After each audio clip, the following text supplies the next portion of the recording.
नमस्कार दोस्तों, स्वागत है आपका टिम्स अकेडमी के यूट्यूब चैनल पे। दोस्तों, पिछली वीडियो में हमने बात की विंडोज़ और उसके डिफरेंट वर्ज़न के बारे में। अगर आपने वो वीडियो अभी तक नहीं देखा तो ऊपर आई बटन पे क्लिक कीजिए। दोस्तों, आज हम बात करेंगे विंडोज़ के कुछ कॉन्सेप्ट के बारे में जो पिछली वीडियो में रह गए थे। तो चलिए आज की वीडियो को स्टार्ट करते हैं।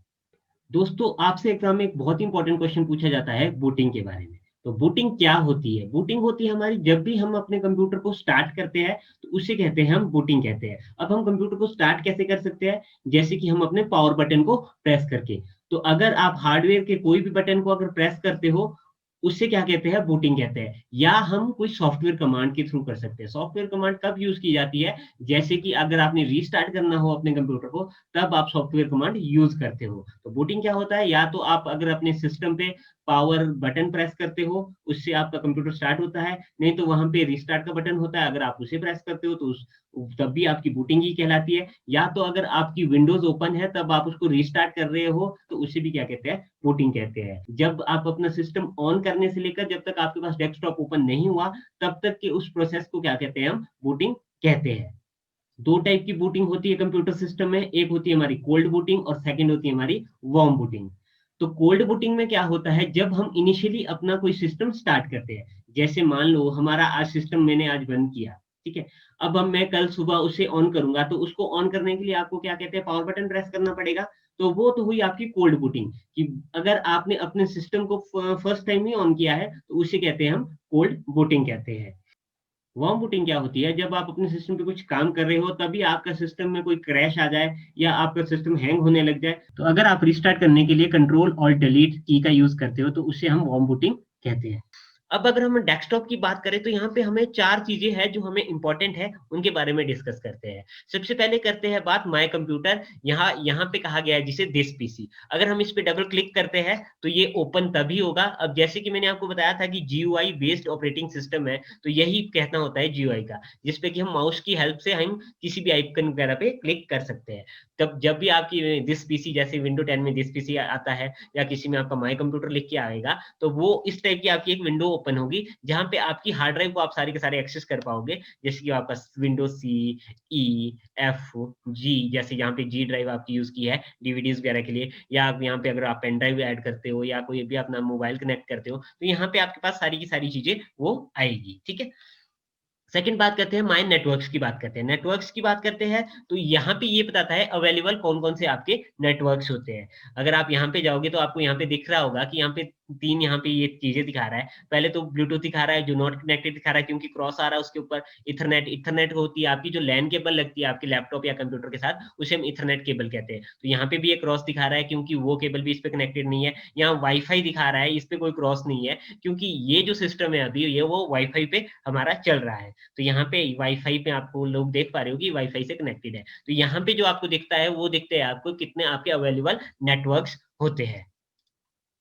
उसके बाद हम बात करते हैं रिसाइकल बिन की बात करते हैं। रिसाइकल बिन क्या होता है आपका? जैसे कोई भी आपने डिलीट करनी हो फ़ाइल, वो कहाँ जाएगी आपकी? रिसाइकल बिन में जाती है। जैसे कि मान लो हमने यहाँ पे एक न्यू फ़ोल्डर बनाया है, इसे हम डिलीट करेंगे, तो वो कहाँ पे जाएगा आपका? रिसाइकल बिन में जाएगा। ठीक है? तो यहाँ पे देखो आप लोग, यहाँ पे हमने न्यू फ़ोल्डर डिलीट किया, तो यहाँ पे वो आ गया है। अगर हम वहाँ पे अब डेस्कटॉप में देखेंगे, तो न्यू फ़ोल्डर नाम का कोई फ़ोल्डर नहीं है यहाँ पे। ठीक है? और अगर हम यहाँ से इस पे डबल क्लिक करते हैं और इसे रिस्टोर करते हैं, तो यहाँ से देखो ये वापस यहाँ पे अब रिसाइकल बिन में वो न्यू फ़ोल्डर नहीं है। अब यहाँ पे आप बंद करके यहाँ पे चेक करोगे, तो वो फ़ोल्डर यहाँ पे वापस आ गया है। ये तो होगा डिलीट। आपके पास एक बहुत इंपॉर्टेंट क्वेश्चन आता है कि परमानेंट डिलीट कैसे कर सकते हैं हम? देखो डिलीट अगर आपने कोई चीज़ करनी है, तो आप डिलीट इसको सिलेक्ट करके डिलीट की प्रेस कर सकते हो, तो वो रिसाइकल बिन में चले जाएगा। या यहाँ से अगर आप डिलीट करते हो, तब भी आपका यहाँ पे रिसाइकल बिन में वो चीज़ चली जाएगी, ठीक है? बट अगर हमने कोई चीज़ परमानेंट डिलीट करनी हो, तो उसके लिए क्या यूज़ करेंगे हम? शिफ्ट की और डिलीट की। अब जैसे हमने ये फ़ोल्डर सेलेक्ट कर दिया और यहाँ पे हम शिफ्ट और डिलीट की प्रेस करेंगे और यहाँ पे आपसे पूछ रहा है कि परमानेंटली आपने फ़ोल्डर डिलीट करना है, यस या नो? अगर हम यस करेंगे, तो अब आप देखोगे कि रिसाइकल बिन में वो फ़ोल्डर नहीं गया। तो ये होता है आपका डिलीट और शिफ्ट डिलीट में भी डिफरेंस, कि अब डिलीट करना, अगर आप डिलीट करते हो तो आपके रिसाइकल बिन में आती है चीजें, आप वहां से रिस्टोर कर सकते हो, पर अगर आप शिफ्ट डिलीट करते हो किसी चीज को तो वो परमानेंटली आपके सिस्टम से डिलीट हो जाता है। उसके बाद बात करते हैं कंट्रोल पैनल की बात करते हैं। कंट्रोल पैनल का यूज किया जाता है हमारे सिस्टम्स की सेटिंग्स वगैरह में, अगर आपने कोई चेंज करना हो, जैसे कोई आपने प्रोग्राम इसमें इंस्टॉल किया है, उसमें कोई चेंज करना हो, कोई सॉफ्टवेयर में चेंज करना हो, तो वो आप कहाँ से कर सकते हो, कंट्रोल पैनल से आप चेंज कर सकते हो। अब बात करते हैं ये जो आपको दिख रहे हैं, ये इन्हें क्या कहते हैं, हम आइकन्स कहते हैं, जो मैंने आपको पहले ही बता दिया है, ये होते हैं आइकन्स किसी भी फाइल वगैरह को रिप्रेजेंट करने के लिए। और यहाँ पे जो आपको दिख रहे हैं वो है आपके फोल्डर्स। ठीक है, फोल्डर्स क्या होती है, जिसमें कि हम फाइल्स को कंटेन करते हैं, उन्हें हम फोल्डर कहते हैं। जैसे कि यहाँ पे teams, video, desktop data, computer, PPT के नाम से यहाँ पे फोल्डर बना है। तो अगर आप नया फोल्डर क्रिएट करना चाहते हो तो राइट क्लिक करके यहाँ पे न्यू पे जाके फोल्डर क्रिएट कर सकते हो। जैसे कि हम बात करते हैं ऑनलाइन, हमने एक फोल्डर बना दिया, ये एक फोल्डर बन गया आपका। ठीक है, अब इस पे डबल क्लिक करके आप इस पे ओपन कर सकते हो और यहाँ पे कोई भी फाइल आप क्रिएट कर सकते हो। जैसे न्यू पे जाके आप यहाँ पे कोई भी फाइल क्रिएट कर सकते हो। ठीक है, तो ये होता है आपका फोल्डर होता है। अगर मान लो आप किसी जैसे माय कंप्यूटर को ओपन कर रहे हो तो यहाँ पे आपको दिखेगा ऊपर, इसे कहते हैं हम टाइटल बार। इससे यहाँ पे कहते हैं मिनिमाइज, मैक्सिमाइज और क्लोज बटन। ये मिनिमाइज आपको टास्क बार पे मिनिमाइज करने के लिए, या फुल डेस्कटॉप पे अगर आपने इसको ओपन करना हो तो उसे मैक्सिमाइज करने, मैक्सिमाइज कहते हैं, या अगर आपने इसको क्लोज करना हो उसे क्या कहते हैं, आप क्लोज कहते हैं। ठीक है, यहाँ पे आपका आता है नेविगेशन पैन। मान लो कोई चीज आपने डायरेक्ट ओपन करनी हो, उसे हम नेविगेशन पैन से भी, जैसे मान लो हमारा कोई फोल्डर है, हम उस पर डायरेक्ट क्लिक करके उसको यहाँ से ओपन कर सकते हैं। डेस्कटॉप पे क्लिक करता हूँ तो डेस्कटॉप पे जो भी चीजें हमारी वो यहाँ से ओपन हो जाएगी। तो क्विक एक्सेस के लिए हम क्या कहते हैं, नेविगेशन पैन का यूज करते हैं। यहाँ पे हमारे पास डॉक्यूमेंट्स का फोल्डर होता है। डॉक्यूमेंट्स क्या होता है आपका, जैसे कि आपका कोई भी डॉक्यूमेंट्स अगर आपने क्रिएट किया है तो आपका कहाँ पे होता है, वो डॉक्यूमेंट्स में होता है। ये होता है आपका एड्रेस बार। मान लो अगर हम कोई भी फोल्डर ओपन कर रहे हैं तो यहाँ पे जो एड्रेस आता है उसे हम कहते हैं एड्रेस बार। ये देखिए आपका, इसे हम कहते हैं एड्रेस बार। दोस्तों अब हम बात करते हैं कुछ एक ऐसे प्रोग्राम्स की जो हमारे विंडोज के साथ पहले ही इंस्टॉल आते हैं। जैसे कि नोटपैड हो गया, वर्डपैड हो गया, या मीडिया प्लेयर हो गया, वो पहले से ही आपके विंडोज के साथ इंस्टॉल होके आते हैं। सबसे पहले बात करते हैं हम नोटपैड की। नोटपैड एक हमारा टेक्स्ट एडिटर है, जिसमें हम अपने कुछ भी टेक्स्ट वगैरह को लिखने के लिए यूज किया जाता है, और उसकी जो एक्सटेंशन है वो रहती है हमारी डॉट टीएक्सटी।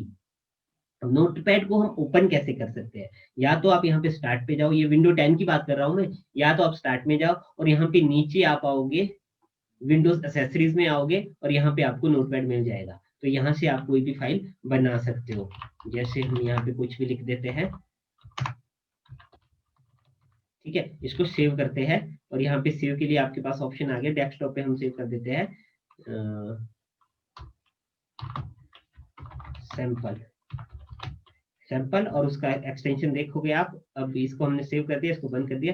यहाँ पे सैंपल नाम की एक फाइल हमारे पास बन के आ गई। इस पे राइट क्लिक करते हैं और प्रॉपर्टीज में जाते हैं, तो देखोगे आप इसका एक्सटेंशन आपको दिख जाएगा। यहाँ पे देखिए डॉट टीएक्सटी का आपका एक्सटेंशन आ रहा है। तो वर्ड फाइल की एक्सटेंशन क्या होती है आपकी, डॉट टीएक्सटी। अगर आप कोई और विंडो यूज कर रहे हो, विंडो एक्सपी या कोई और विंडो यूज कर रहे हो, तो आप यहाँ पे स्टार्ट पे आओगे, तो यहाँ पे एक ऑल प्रोग्राम का ऑप्शन आएगा, वहां पे आप क्लिक करोगे, उसके बाद आप अपना नोटपैड वहां से ओपन कर सकते हो। या तो आपके पास एक और शॉर्टकट भी है, अगर आप नोटपैड ओपन करना हो, विंडो की प्लस आर प्रेस करो, उससे क्या हो जाएगा, आपका रन ओपन हो जाएगा। वहां पे लिखो नोटपैड और एंटर कर दो, तो इस तरीके से भी आपका नोटपैड ओपन हो जाएगा।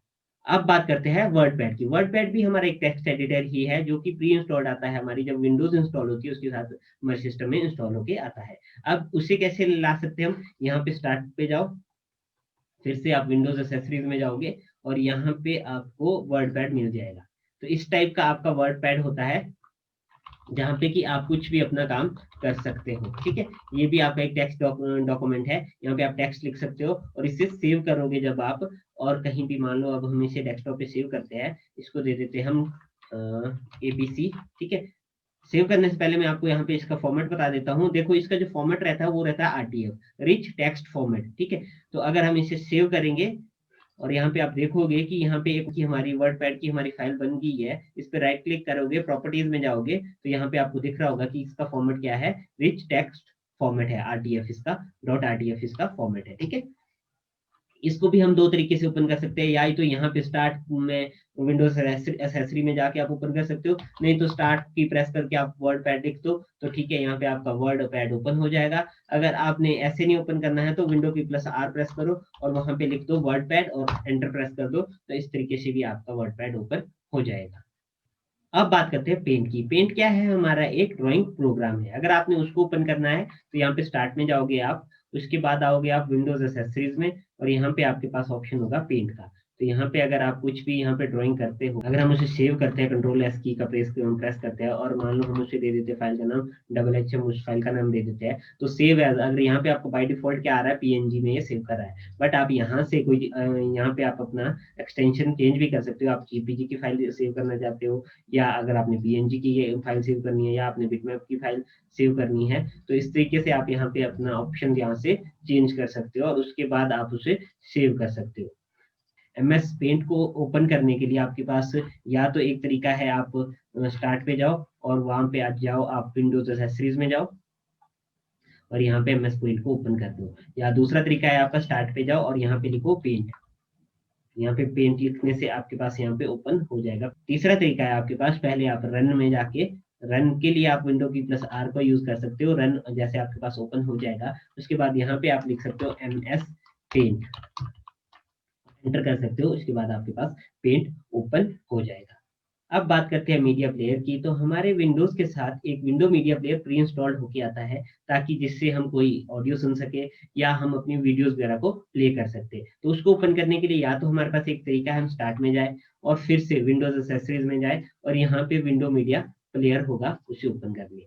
या आपके पास दूसरा तरीका क्या है आपका, आप स्टार्ट पे आओ और यहाँ पे विंडो मीडिया प्लेयर आप लिखोगे, तो यहाँ से भी आप इसे ओपन कर सकते हो। तो एक इसका और एक तरीका क्या होता है, जैसे कि आपकी कोई भी वीडियोस है या ऑडियोज है, वो बाय डिफॉल्ट ही आपके क्या कहते हैं विंडो मीडिया प्लेयर के साथ ओपन होगी, अगर आपके पास कोई और प्लेयर उसमें नहीं है। तो यहाँ तो आप ऐसा कर सकते हो, यहाँ से प्रॉपर्टीज में जाके, जैसे देखो इस एक वीडियो फाइल का जो पहले से ही फॉर्मेट है वो क्या है, विंडो मीडिया प्लेयर में है, ठीक है। तो अगर हम इसे डबल क्लिक करेंगे तो ये खुद में खुद ही आपका किसके साथ प्ले हो जाएगा, आपका विंडो मीडिया प्लेयर के साथ प्ले हो जाएगा, ठीक है। तो इस तरीके से विंडो मीडिया प्लेयर वर्क करता है।